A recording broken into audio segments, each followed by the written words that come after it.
Work from home, avocation in these stressful times. Just type kcaaradio.com into your browser to learn more about hosting a show on the best station in the nation, or call our CEO for details, 281-599-9800. All right, good evening. Welcome to the Farron Dozier Show on KCAA Radio, 106.5 FM, 1050 AM. Also streaming from the KCAA Radio.com website and nbrradio.us. We got to bless the show before we get started. Let's go. When I was in my mother's womb, I had a calling on my life to do something in the glory of God and marry it like a wife. Commit myself to his word and never be led astray. And when it's all over, when he comes, I'll be glad to see that day in the morning time. All right, welcome to the Farron Dozier Show on KCAA Radio, 106.5 FM, 1050 AM. Also streaming from the KCAA Radio.com website, the station that leaves no listener behind, plus MBR Radio. That's right, MBR, Military Broadcast Radio Network. We are streaming live all over their platforms as well, and on Roku TV.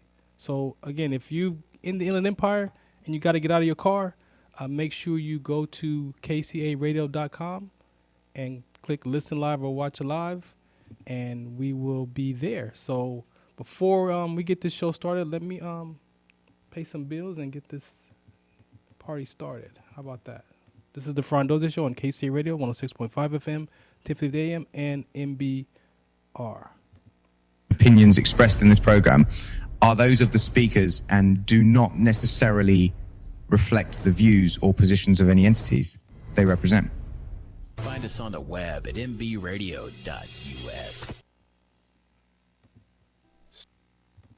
Some of us still carry the burden of battle. It threatens to drown us in our everyday lives.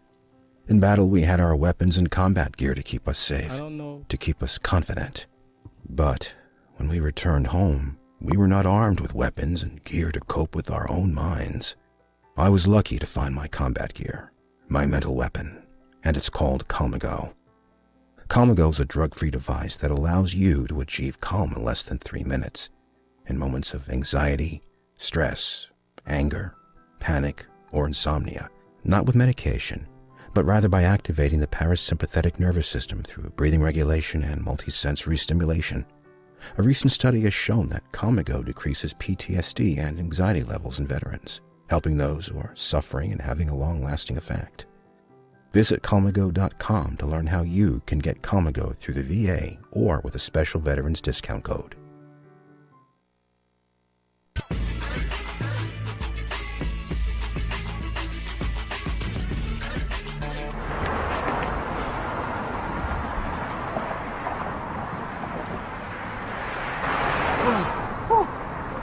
Hey, what's up, man? How you doing? I'm blessed, my brother. How you doing? I'm good, man. I'm good. Hey, did you see the game last night? Oh, that was a good game. But did you see the shot? I lost money from that shot. Oh, man, that shot was cold, man. I hated it, but it was good. Damn. What's in those jeans? You really want to know? I do. Exhaustion, muscle spasms, asthmatic issues, unexpected sickle cell trait crises. Damn. Are you serious? When I was young, I found out I had sickle cell trait. My mom's told me, but I ain't have no knowledge of it. But when I got older, I had a child, and the doctor told me my daughter has sickle cell trait. Do you know the facts that both parents have sickle cell trait? There's a 50% chance the child may have the trait, and 25% chance the child may have the disease. Hey, that's what's the count. Do you know that 2.5 million people in the United States have sickle cell trait, 300 million people globally? I didn't find out I had sickle cell trait until I was in the Army, 10 years. Next thing you know, I had a sickle cell trait exertion site. Sickle cell? I thought that was a black gene or something. Nah, man, the Latin community is number 2. 1 out of 36,000 babies are being born with sickle cell disease. You could be Caucasian, Mediterranean, European. You gotta know your bloodline, man. There is an inherited gene in our community that has been forgotten. The name is sickle cell trait. WDCONSCT, also known as What's the Count, is out to bring awareness, education, and prevention to people all over the globe. Want more information? Call us now at 323-215-5384 or visit www.wdconsct.org.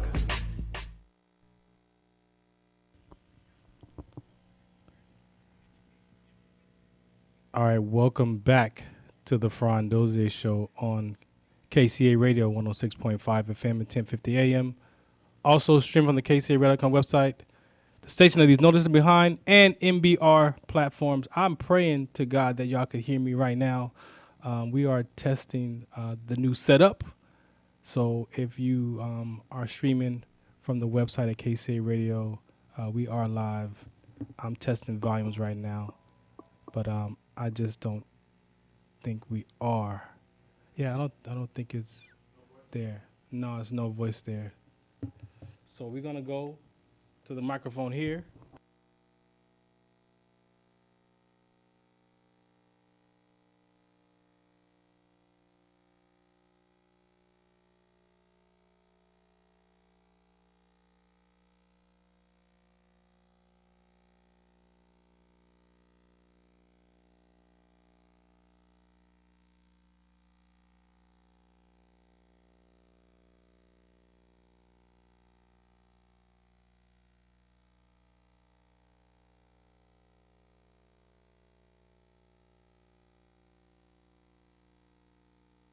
Introducing LT Defense Tactical Gear, your ultimate solution for top-notch protection and performance in the field. Our armor bundles provide unmatched safety and comfort, while our battle belts and holsters ensure quick and easy access to your gear. Stay prepared for any situation with our high-quality medical supplies, designed to keep you ready for action at all times. Looking to enhance your skills? Our firearms training programs will take your proficiency to the next level. Trust LT Defense for all your tactical gear needs and gear up for success on the battlefield.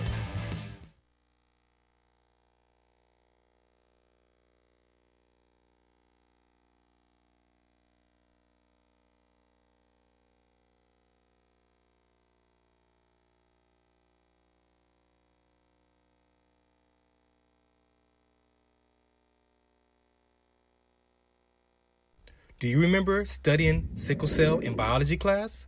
What's the Count on Sickle Cell Trait Prevention is here to bring you awareness, education, and prevention conversations around the risk factors of this inherited gene. Visit wdconsct.org.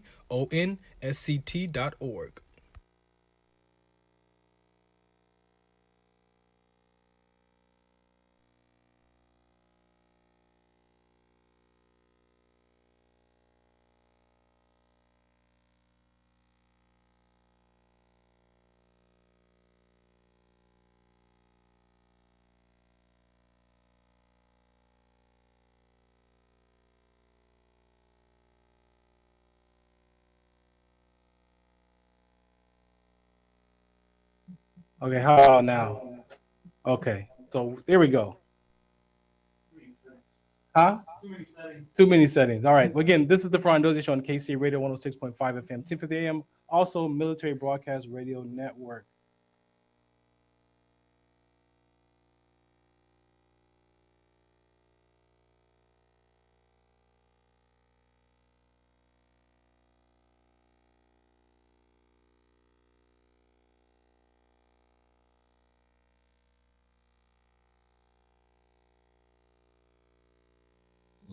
How about now? Okay. So reintroduce yourself for me, please. Yeah, hi everybody. My name is David Carrington. I am the owner of Compass Timepieces. Thank you, sir. Thanks for coming out tonight and hanging out with us. Shouts out to Ilya from Ask Ilya, who introduced us. And for me, I want to get more into the background of who David is. So who's David growing up? Well, David was a young man from Brownsville, Brooklyn, born and raised Brooklyn, New York. You know, from more of a harder upcoming, and I always had an affinity for watches. You know, where we come from is more, it's kind of like, you know, you just want to go out and to survive being who you are versus being able to kind of dilly and dabble and figure out what you like. But once I got to, I'll say around high school, I started to think a little bit bigger, right? Thinking outside of the norm. And I was looking at ownership and the people who own all the things we buy. Yeah. I thought that was a big thing back then because you turn 15 and you start to start to get your first job and you start to look at your coin and it's like, all right, spending all this money. Yeah. Who's it going to? Because ain't nothing changing where I'm at, right? So, before that though, I want to touch on that because for me, when you say 15, in those teenage years are very impactful because of those are our identity. Correct. Right, is developing, right? So, what was your environment like growing up? Yeah, because you said it was it was rough. It was a rough environment. It was a lot of killing and gang things like that going on in Brownsville. But it wasn't all bad. Yeah. You have your flowers that grow from the concrete too. Yeah. It's like a lot of famous fighters come from where I'm from, right? So you got to kind of use that as an analogy towards a successful life coming from there too. It's like, you got to fight to survive and you got to fight to make something of yourself. No doubt. So when you see a lot of, friends pass away and family members pass away early in life, you see death before you reach 10, things like that. The emotional stress on that, right? Again, because we talk about that mental health, mental toughness. Before I know you play some football. Yeah. But before that mental toughness, where would you say that you equated that mental toughness from? Your environment, your parents, your family? What would you? I would say it's a combination of everything, right? Because you see your parents go through the struggle too.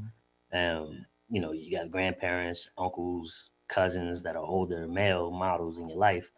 And, some pass away due to the streets. Some work all their lives, like my grandfather worked in the candy factory, 40 years. Yeah. And then they shut the candy factory down and told him, gave him his bag, his pink slip, and now it's that, fend for yourself. Yeah. These are all things you kind of take as you grow and it's kind of just logs in the back of your brain. Yeah. And as a child, that's a lot. It's a lot. For it's a lot to see, but you don't understand it right away.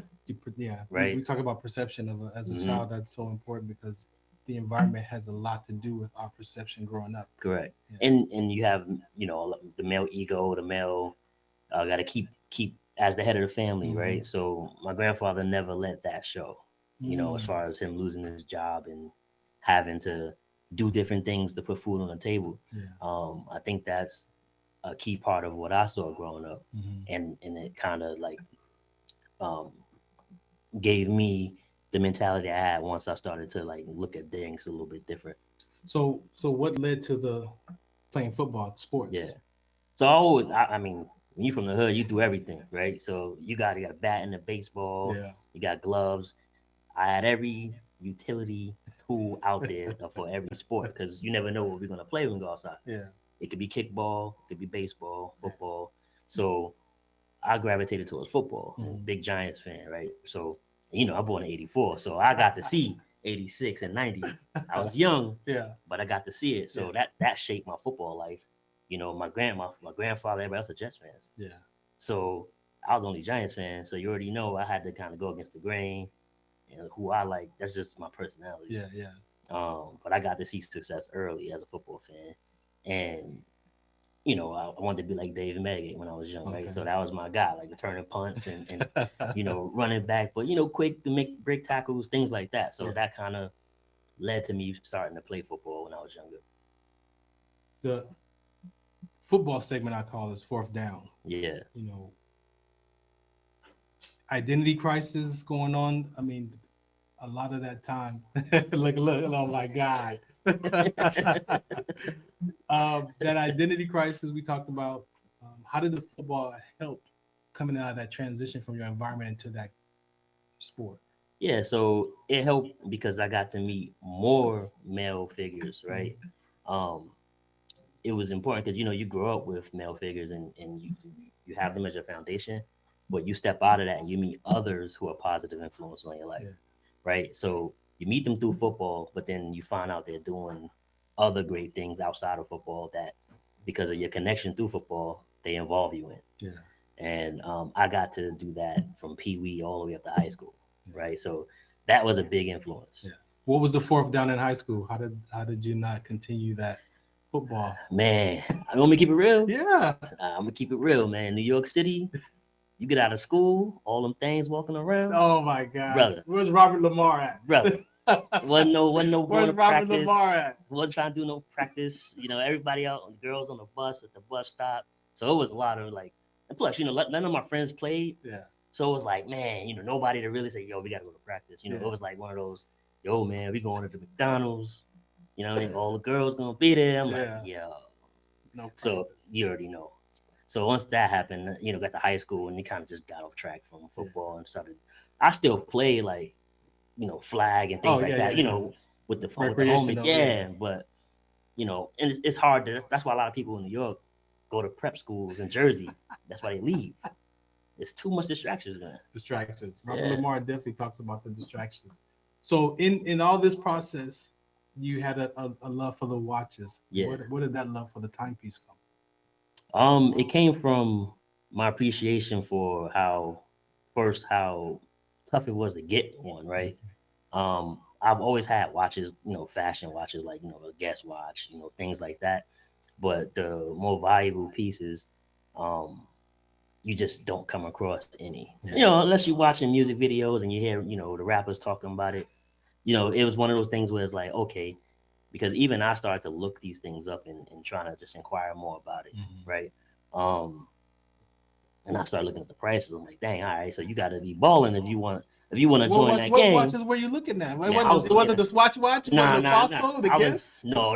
I had those. That was easy money. That was, a paycheck. But once I started looking at the Rollies and back then, I ain't going front, Patek and all that wasn't even on the radar, right? It was mostly Rolex and Longines and things like that. And I was like, all right, these is, G's, like a lot of money. Yeah. And that's when I was like, okay, well, let me just look and see if we have any type of like Black, Spanish, some kind of ownership in these companies, and there was none. So that's when I started to go, you know what? It would be interesting to look into that when I can. And that's when that kind of got put on the back burner, but it was always been something that's been instilled in me to do. Your watches, how did you go about even, give us a little bit about the background of how you found the style, like the eye for it? So I've always had certain styles I liked in watches, right? So whether it's a skeleton style, a classic, like a half skeleton, moon phase, like the styles are for 200 years have been the same, right? It's all about how you present them and how you build your brand, right? So it was one of those things where I knew already what I wanted to do. It was how I'm gonna collaborate and find the right watchmaker and work with people who see my vision and can bring it to life the way I needed to come to life. And there's no shortcut in doing that because of how I'm going to do it, right? I wasn't going to do a fashion watch. I'm doing a luxury timepiece, legitimate, Swiss made timepieces. So there's no way to go around it. You got to kind of research and find the right partnerships and have the right amount of, to be honest, financial setup to do it. So it took me a while, but I got to that point where it was okay to kind of take the leap, and that's when I did. Does your watch? We know that the timepiece, but when you look out in the world and you're watching TV, like what do you care about?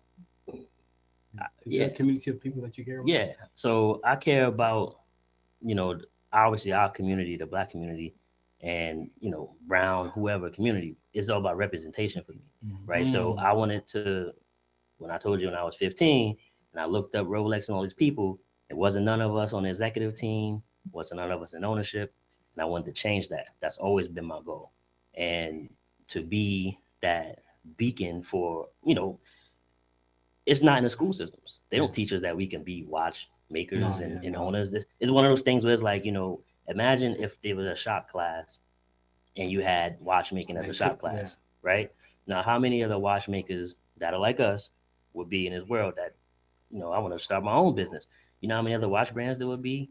Legitimate, like watchmaking folks that look like us. And I think that was a big piece of why I did want to do what I wanted to do. You know, you bring up a point. One of the things that we talk about in our mental toughness curriculum, how inclusion and exclusion is an emotional, right? Mhm. You know, we talk about the world talks about inclusion and diversity, and like you want to create ways for blacks to get into this kind of, like, even think about getting into this business. But on the other side of that is that emotional part of exclusion and inclusion. Did you feel that, like, the sense of belonging and want to belong in the, like, is there any, because sometimes that drives us too. It do. And not in just a negative context, but it could be a drive that is so emotional that. Yeah, it's a combination of all of that, because, like I said, even now, once I started the business, right, I've gone to many watch meets and I've met some great people, all colors, all shades, right? But when I go to the official events, we not there. Yeah. So it's like, okay, how can I, even if it's just me, if you're coming to a watch event and I'm the only booth that's there, you're gonna, okay, all right, this is somebody here, Yeah. But that also gives somebody else the courage to step out and do it. Yeah. Right. The representation. The representation's got to be there, and I think that not just with watches, but with everything we do in life. Yeah. You go to a grocery store and you don't see no black people in the grocery store. You're like, all right, where am I? Because now they ain't gonna have no turkey wings in the section, right? You already know that. So it's certain things you have to kind of, you gotta just understand from a business standpoint and a representation standpoint. And you got to be the first domino to fall, and so be it. Yeah. Let's go back to, before we get out of here, family is so important. And especially as men, we are the foundation of that family, right? And you mentioned your grandfather. What do you want to say about your parents, man? Yeah, looking back as an adult now, because like we talked about, our perception can be corrupted for sure. From how we not understand what it's being an adult as a child. So looking back as an adult now to your family line, what does it look like? I would say, I looking back, I can literally say my mother did everything she could to make sure I was in the right position. Yeah. Even in the right frame of mind. I've out of all my friends, I've seen like the overbearing parent. I've seen the parent who don't care. I've seen all of that. My mother was like fine, right down the middle, because she was like, 11, and I was like, come on, Mom, 11:30. Like, it's one of those things, right? And then I had the friend who had to beat the street lights. So you have a little bit of balance. She gave me my freedom, but I also knew when to rein it in. Yeah. And then as for the father figures, my grandfather, I grew up with him, and he raised 4 daughters and 1 son. So I got to see that part of him and how he is with his daughters, and me being the only boy to come from his only grandson, basically. Yeah. So. That's the surprise. So me and him that's where the Jets and the Giants come in. We have the Knicks and things like that. So that's our thing. But he worked hard, man. For 50 years, he worked hard. Yeah. And that was also an example of having plans set up, because he worked in that factory for so long, and then when they decided to close the doors, wasn't no parachute. They ain't give him no parachute.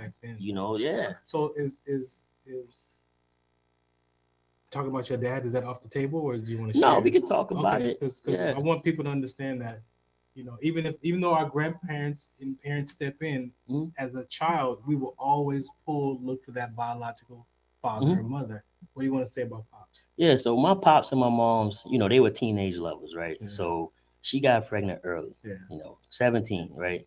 So he was a couple years older, and for whatever reason, it didn't work out. Yeah. And he got remarried right away. Okay. So I don't know if he had to, but he picked a side, right? So he raised his family over there, and we was over here. But we're all from the same hood, right? So it's funny how I lived 3 blocks away from him and his family. Yeah, 3 blocks. So what he would do is, because I wasn't stupid. You know what I mean? So he would try to come by the crib, knock on the window, and my mom was trying to hear all that. You know what I mean? Go over there with your wife, you know. But he still would try to, do little things here and there, even if it wasn't just to see me. I would go over there because all my cousins over there. But he had a bunch of sisters. They had kids. Yeah. So what him and my mom got going on, it had nothing to do with me and my cousins and them. So I would go over there, hang out, and that's when he would see me. So we had a cordial relationship. It just wasn't nothing too crazy. Yeah. Until later, like when he got sick. He passed last year. Okay. So I would say when he found out he was sick, that's when he really was like calling me every day, and telling me he's proud of me. Because I started the business, he was still alive. So it was like, I'm proud of you, son. You know, keep going. You take care of your family, making it right, making things right. And I understood. My mother didn't raise me to hate him. Yeah, she never talked bad about him to me, even though whatever they went through, she never talked bad about him. She let me form my own opinion, and that's the best thing she could have done, because later on in life, when he started to like find the reality of his situation, he wanted to make things right. He wanted to see his grandkids and things like that. And I like that you open to share that, because again, when we could talk about sports and all this other stuff, but there's life in sports, right? There's life towards sports, and these are the things that our children are dealing with, right? Trying to chase that hoop dream or that football dream as life happens, right? And sometimes, again, as children, we don't understand what it is to be an adult, right? What they go through. Yep.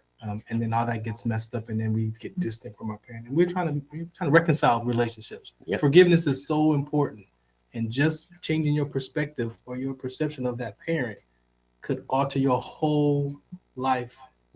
And why wait till you in your 30s or 40s when we can teach this in the teens and the single-digit ages? That's a fact. Right. So to me, that's important. Before you go, is that a timepiece in there? I actually brought some so you can take a look. Yeah. Let's bring one out. This is the Farron Dozier Show on KCA Radio 106.5 FM 50 AM and Military Broadcast Radio Network. We got David in with the timepiece. That's one of them right there. So that's our Titan too. I can see that though, but that's clean. Yeah. So this is our Titan 2 moon phase. It's as you see, it's more of a sturdy piece. It's got 5 different complications, so it's definitely one of our best pieces, one of our most popular pieces too. Everybody loved this watch, that especially in blue. That's the most popular color right now. Let's see your clientele. Is there a target community that you have? Is it anybody first? I would say, to be honest with you, I want to make my pieces available for everybody, right? Even if it's in the price range you can't afford, I want you to be able to strive to get one, because I feel the importance of wanting and to reach a goal. If I can provide something to be that goal for you to do better, that's the whole point. That's what Compass is about. Right? It's about finding purpose. So as you on your goal and your journey to find your purpose, pick one of these up at every milestone or every point, and there you go. That's why they all named the way they're named.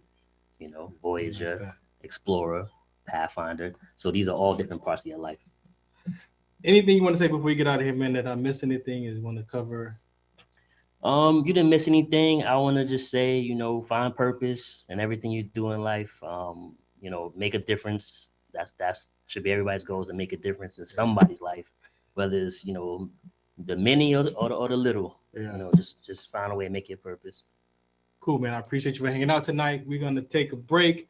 We got the Sports Collective TV, media, radio segment coming up next, man. You're more than welcome to hang out. Again, shouts out to the Sports Collective team. I see that everybody's in the waiting room down there. We are going to play some PSAs and come right back. Thank you for hanging in there with the initial technical difficulties of the Farron Dozier Show. We got a new setup here. Just trying to make it work. This is what happens when you go live. Anything is possible. I didn't want to pre-record, so anything can go, haywire when you're live. So again, thanks for hanging in there. The Farron Dozier Show and Military Broadcast Radio Network on Roku TV, streaming on all those streaming platforms as well: YouTube, Twitter, Twitch, TikTok, all that. So catch us streaming every Sunday night at 8 p.m. Pacific time, 11 o'clock on the East Coast. The Farron Dozier Show. This is our sponsor right here. Come we go. Some of us still carry the burden of battle. It threatens to drown us in our everyday lives. In battle, we had our weapons and combat gear to keep us safe, to keep us confident. But when we returned home, we were not armed with weapons and gear to cope with our own minds. I was lucky to find my combat gear, my mental weapon, and it's called Calmago. Calmago is a drug-free device that allows you to achieve calm in less than 3 minutes. In moments of anxiety, stress, anger, panic, or insomnia, not with medication, but rather by activating the parasympathetic nervous system through breathing regulation and multisensory stimulation. A recent study has shown that Comigo decreases PTSD and anxiety levels in veterans, helping those who are suffering and having a long-lasting effect. Visit Comigo.com to learn how you can get Comigo through the VA or with a special veterans discount code. All right. Well,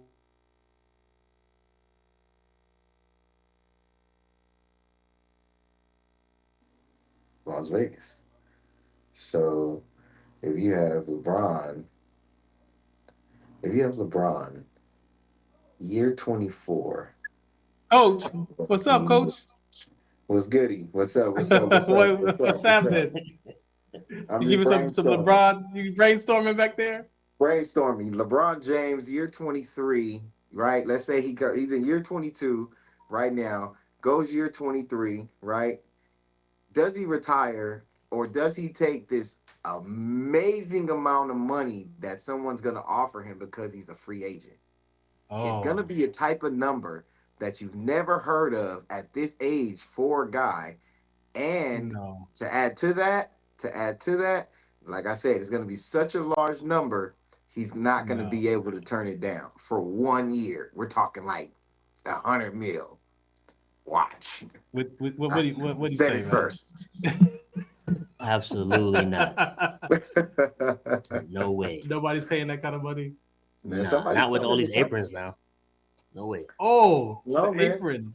I don't know, man. You know, some people gonna have to. You know, they trying to figure it out. There's some teams that need that kind of money, and the you know, the return on investment may be, you know, worth it. Yeah, it'll be a bad team.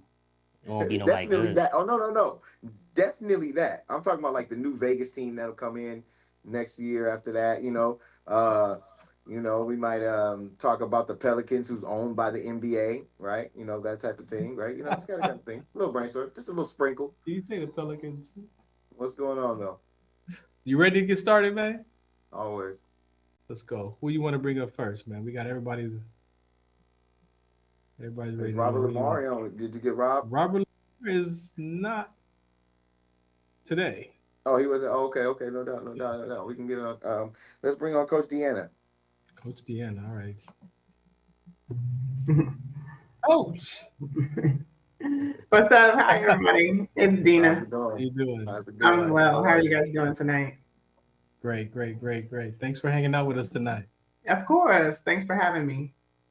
All right, go ahead. I'm gonna let you and Coach take it away. Well, let's go on. So first thing, I want to say thank you for coming on. It was a great opportunity to be able to connect with you, right? And it's something and a topic that's very needed to be, brought some light, right? Let's bring this some light. So let's start off with giving the introduction of who you are and, some of the things that you've been able to accomplish. Excellent. So my name is Dina Guidry. I am originally from Decatur, Illinois. I currently reside in Southern California. I am a girls flag football coach at Los Alamitos High School, along with Coach Bill, who is our head coach.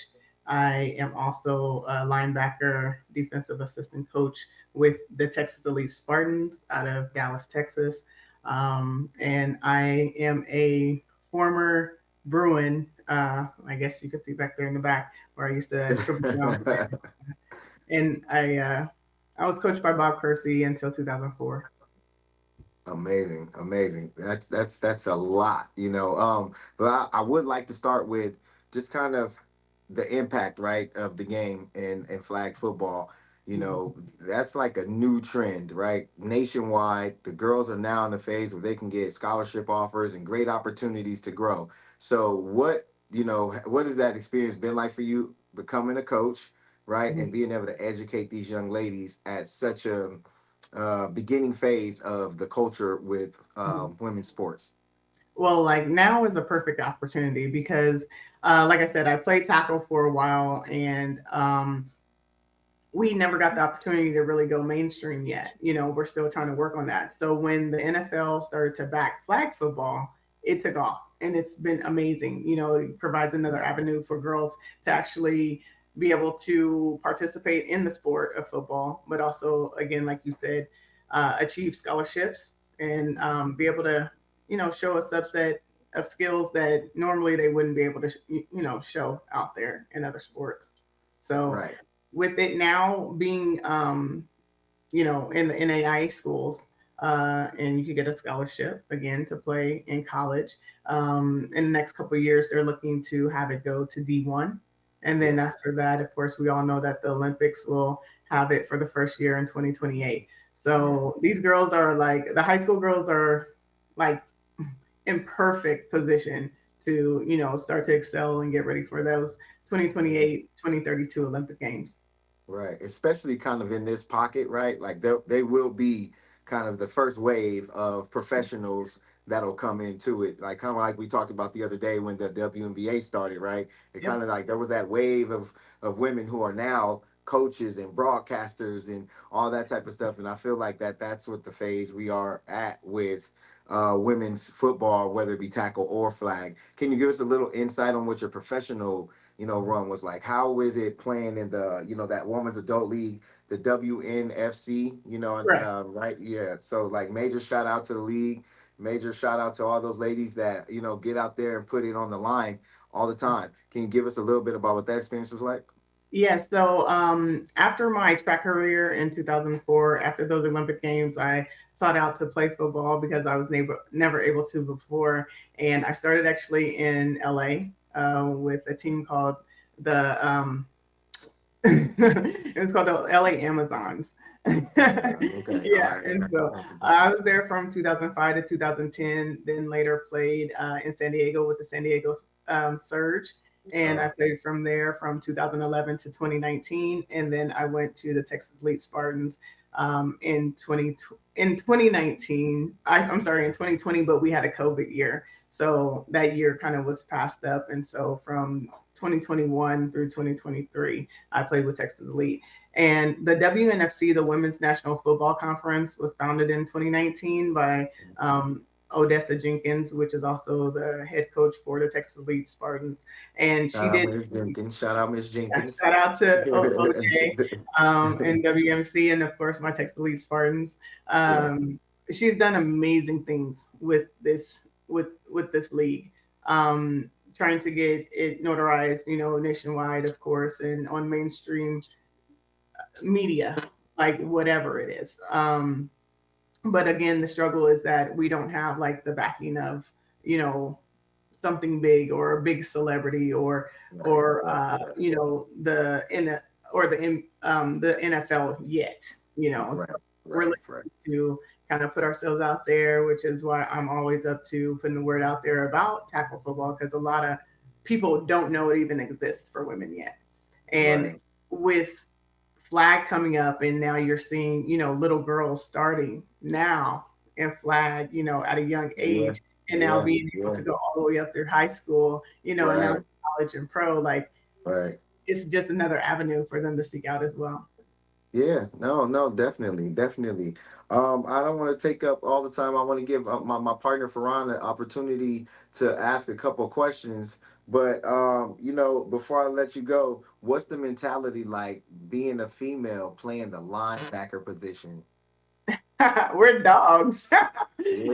Nothing else to say about it, but we're dogs. Like we get the job done.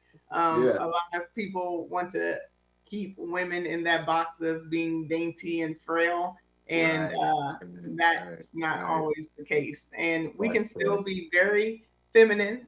A lot of girls out there with lashes on. You know what I'm saying? You wouldn't even be able to recognize them outside of the pads and everything. But linebackers, we're dogs. We're go-getters. We have to have the ability to, come downhill and get that running back, maybe chase the quarterback every now and then also get into pass coverage. So, we do it all out there, and that's what we do. Right. And there's no shortcuts with that, right? Like when it comes to the schemes and the things like that, like there's no shortcuts. We're running cover 2s, cover 3s, cover 4s, linebackers dropping in, hook to curl. Coverage. We're coming downhill. We're going on blitzes. I love blitzes. Like that was my thing, coming off the edge, like Michael Parsons, you know what I'm saying? Like that's it. it's the same. It's the same. And I think for a lot of people that have not seen women play football and kind of doubt it, I understand the doubts, because it's like, oh, it's not going to be the same. Come out to a Texas League Spartan game, you'll see like there's real hits. Go on some of my highlights, you'll see there's real hits. There's girls women actually throwing the ball, like deep routes, and it's the real deal. It's not lingerie, Yeah, right. No, I'm a no big time knocks to them, supporter no of it. shade to them. I'm a huge supporter of it. I believe that was important because of the comparisons, like you said, the lingerie football, those things.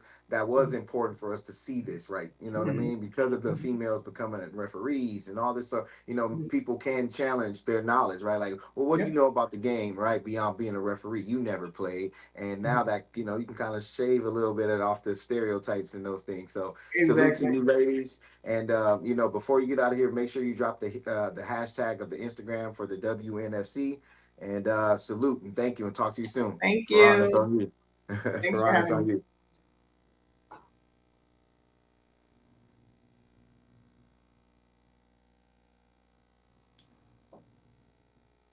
I got a question for you though.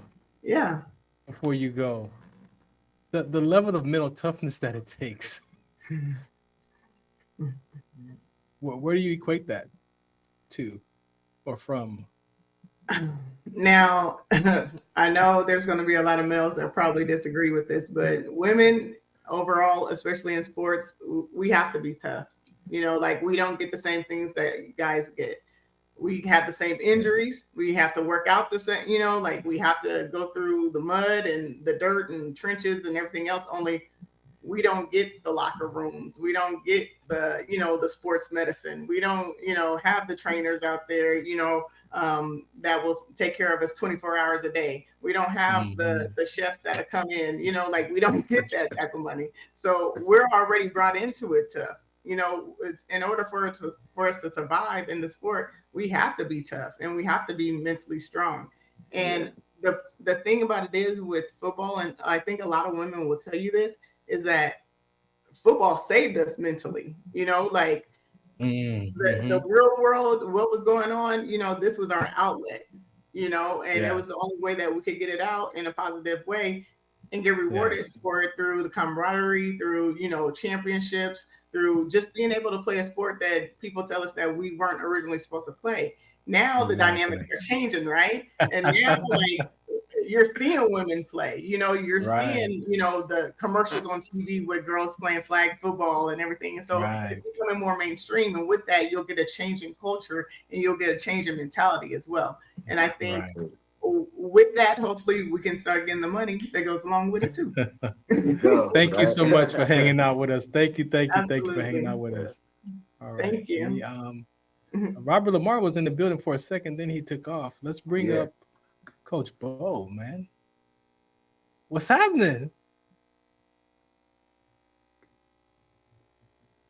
Oh, you want me to take you off mute? You're on mute. Unmute yourself. There you go.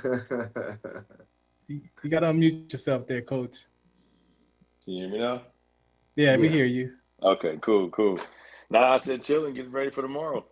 Man, do us a favor. Introduce yourself to the listeners, man. Let me let you and Coach get at it real quick. All right, cool. Hey, my name is DeMar Bo. I'm the assistant coach at Los Alamitos High School for the boys side, and I'm also the head coach of the girls flag football team. Amazing. Thank you for coming onto the deck tonight. Thanks for having me. Yeah. I thought it was important, as the highlight of tonight in our conversation in the show segment, the Heme Factor, was to talk about girls flag, right? Like girls flag football, and you being a guy that not only coaches the game but played the game, right?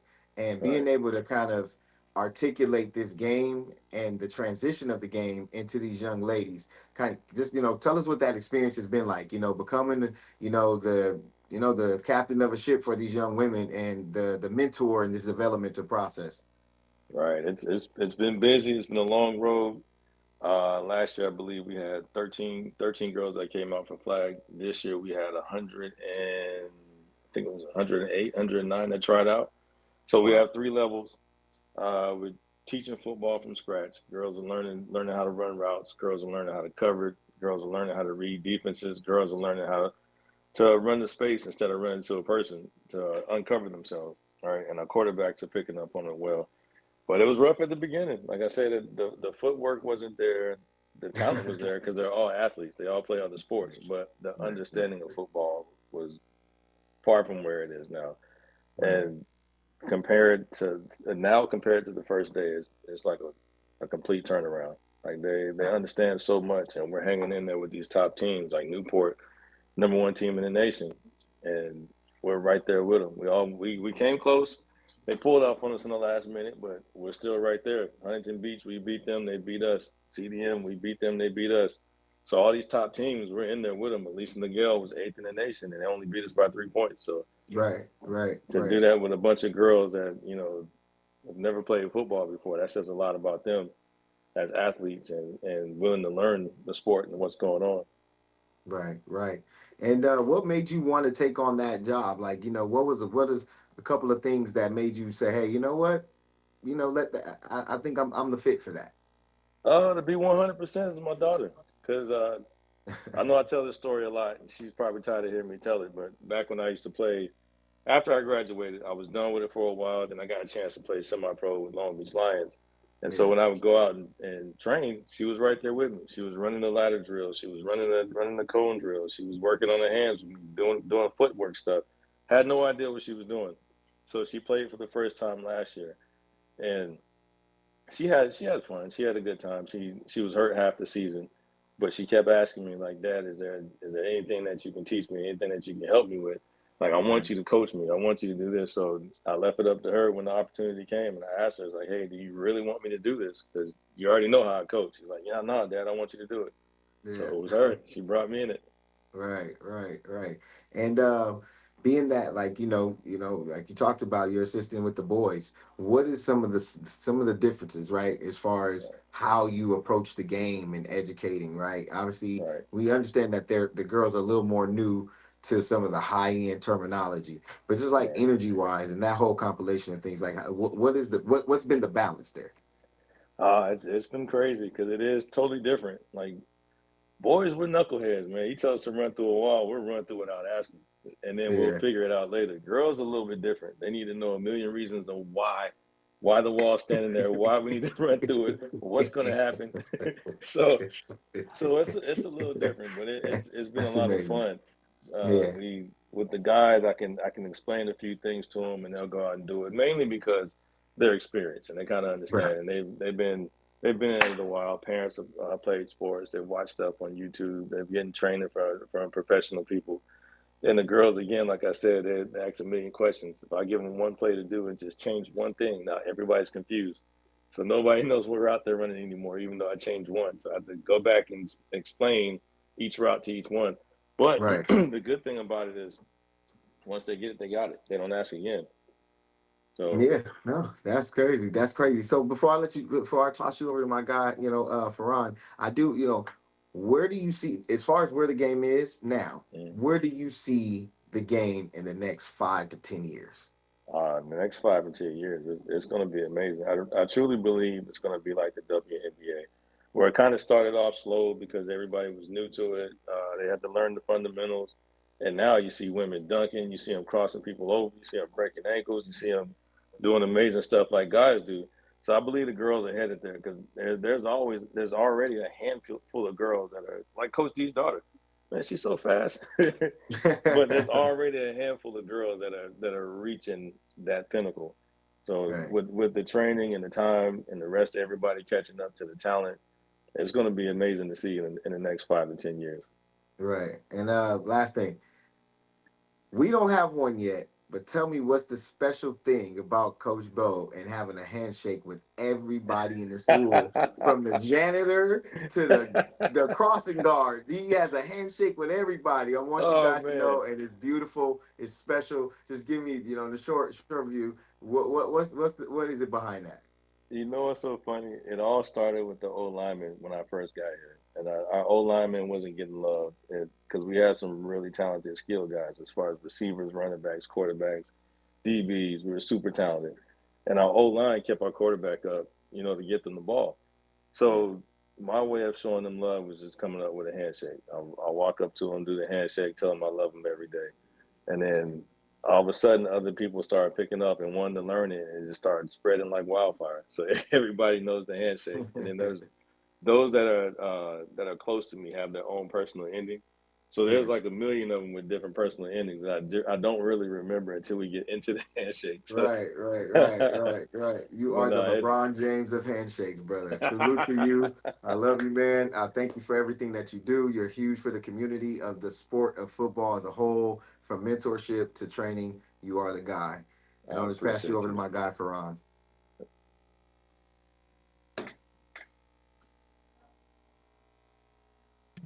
All right. Man, where did Robert go? Robert left. For you, coaching the girls versus the boys. Right. Do you get soft a little bit? I do when it comes to the girls, because you have to talk to them differently. And honestly, I'm not really much of a yeller. I've had multiple different coaches have done different ways, and the one that stuck with me is my college coach, was Billy Joe. And he didn't yell. He found ways to communicate with you without yelling. And don't get me wrong, I have coaches that yelled at me, and it was great. I mean, I understood exactly what they were saying. I understood the reason why I got yelled at or whatever was going on. But for some reason, he stuck with me. And I always said, like, if I'm going to coach, that's going to be my style. I want to be able to communicate with my kids, my students, my athletes, without yelling at them. And so that's always been my thing. I feel like I don't really raise my voice. I always pull them to the side and correct them. I'm not one to call you out in front of other coaches. Right. I don't want you to feel like I'm trying to show you up because you made a mistake. I want you to understand that I'm on your side. So I'm gonna talk to you, but I'm gonna pull you to the side, so that way you know you made a mistake. I know you made a mistake, and we're gonna fix it. So, with the girls. Oh, go ahead. I'm sorry. No, go ahead. I thought you were done. Nah, with the girls, it's pretty much the same kind of coaching, but it's a little bit harder because you got to reel them in, because there's so many different pockets of conversation. So every now and then you gotta start barking just a little bit just to get their attention. But it's been good. I was talking to the first guest, David, offline while you were talking, and for myself, I can't play basketball like I used to from my sickle cell trait injury. Was coaching something that that led you to kind of stay connected to the game? Absolutely. One of the things, I mean, I played sports all my life. I'm from Miami, so my dad didn't believe in downtime. As soon as one season was over, it was on to the next. So it was basketball, baseball, jiu-jitsu, boxing. We pretty much did everything. Yeah. And so, and then sports was also my way out. Like, one of the things, like, I don't really share with that many people, but Miami's kind of rough. So being in that sports environment kind of took you out of those dangerous environments. And then even when I went back home from college, whenever something was going down or was going to happen, all my neighborhood friends were like, "Hey, get out of here! You got something special that you're doing. Get out of here. We don't want you involved." So it was kind of like it was a way out. It was more of a way out for me than I realized growing up. And now that I'm older, that I can really look back and appreciate it.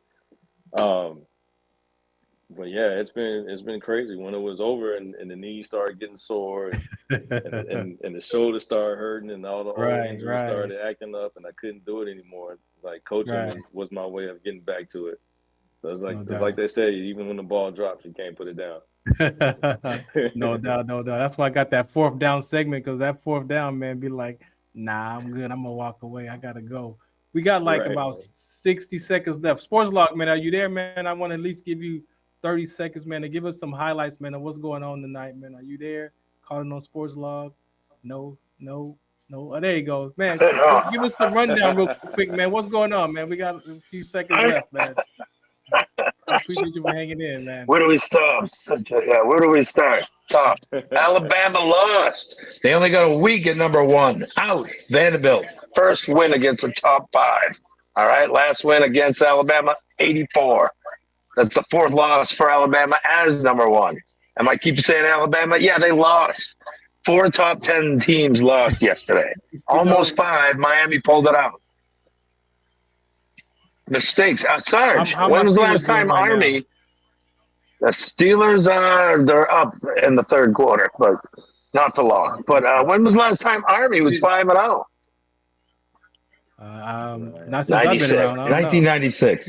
1996. Good job. But the last time Army and Navy was 5-0, My mom was a kid. 45, dude. 1945. Last time we had the armed forces being as profound in the college football, man.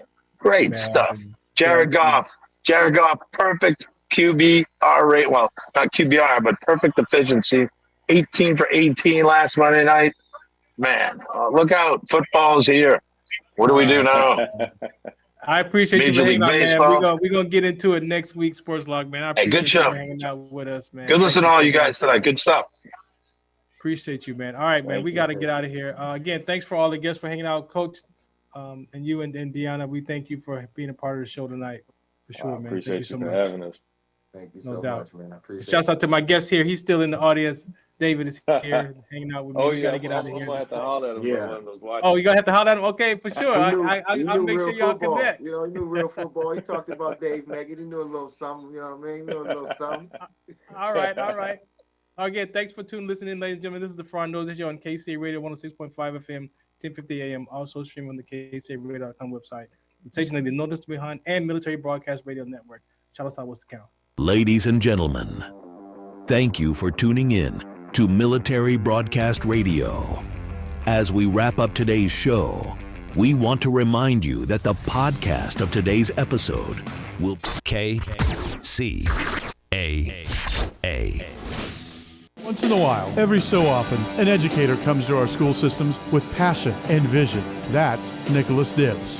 Hi, I'm Nicholas Dibbs, teacher running for school board here in Garden Grove Unified Trustee Area 1, and the district cut 10 intermediate school woodshop classes and 4 auto shop classes. We need these classes back so students can have a better future. This is Nicholas Dibbs' Opus. Where many schools eliminate their wood shops, a project that they could really dig into. No matter where you live across this country, it feels like thrilling to see something that I've done being so important. It feels nice because I know that a lot of people don't really think that kids can really do stuff like this. They don't think that we can actually do big things. Some leaders recognize that, others don't. But on November 5th, you can by voting for Nicholas Dibbs. Please support this effort so we can have quality vocational education. And that's amazing. Go to nickdibbs.org, nickdibs.org. Thank you. Paid for by Dibbs for School Board 2024. Calling all business owners, this is your moment. Join us for the 14th annual Connecting Faith in Business Summit happening on October 17th at the beautiful Doubletree Hotel in Ontario, California. Registration opens at 9 a.m. and the conference kicks off at 10 a.m. sharp. This isn't just another business event, it's a gathering of minds and hearts where faith and entrepreneurship comes together. Bakers, SBA representatives, and marketing experts will be there to equip you with powerful tools to grow your business. Plus, we'll take a special moment to pray for your business because we know that true success is built on faith. Don't miss out. Go to ampac.com today to register or call 909-915-1706. Step into your purpose and unlock the resources you need for your business to thrive. We'll see you there at the 16th annual Connecting Faith in Business Summit, where your faith and future connect.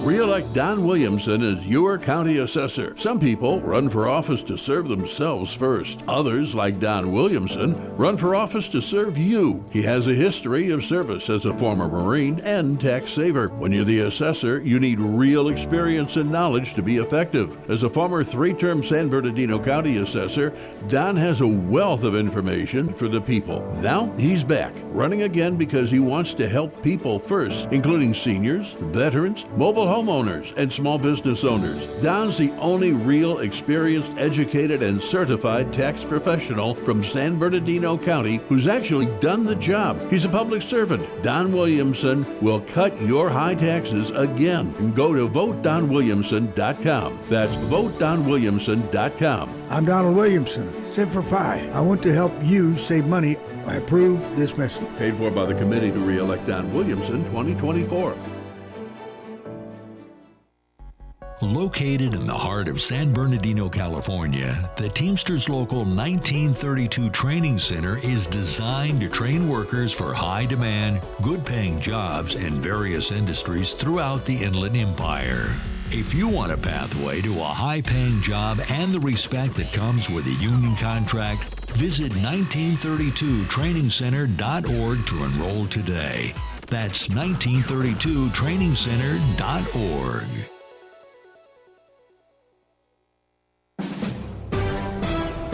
NBC News Radio, I'm Chris Coraggio. Hurricane Milton is intensifying as it takes aim at Florida. The storm, which formed in the Gulf of Mexico on Saturday, rapidly strengthened with top winds now estimated at 80 miles an hour. Forecasters expect the hurricane, which comes less than 2 weeks after Hurricane Helene made landfall in the state, to arrive by Wednesday afternoon. The latest update puts the storm about 800 miles southwest of Tampa. FEMA is surging supplies and equipment into the state.